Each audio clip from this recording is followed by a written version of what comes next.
presented by T3.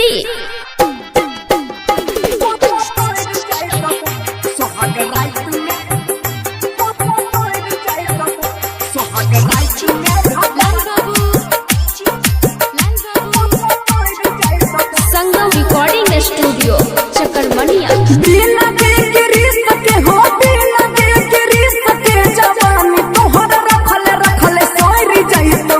सोहाग रात में भतार तोहर मोड़ जाइतोगे, सोहाग रात में भतार छौड़ी मोड़ जाइतोगे। सोहाग रात में सोहाग रात में भतार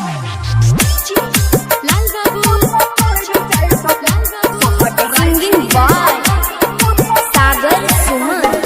तो रोह बरत सुन छौड़ी तोरा रार बन के, गरम जवान बह जाई तुम्हारा बन के।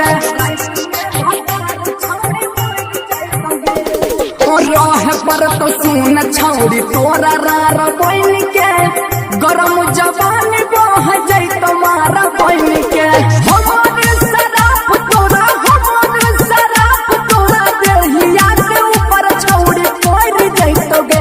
सोहाग रात में भतार तोहर मोड़ जाइतोगे, सोहाग रात में भतार छौड़ी मोड़ जाइतोगे।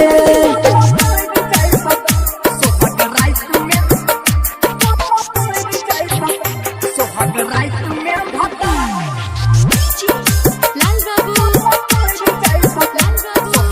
संगम रिकॉर्डिंग स्टूडियो चकरमनिया। रणधीर दुर्ग संग कोई बोई मानी, जाय के बन गली राना के रानी। सागर सुमन संग कोई बोई मानी, जाय के बन गली राना के रानी। लाल रंग सोड़िया तोहर, लाल रंग सोड़िया तोहर उगते किरनिया सफेद होइतोगे।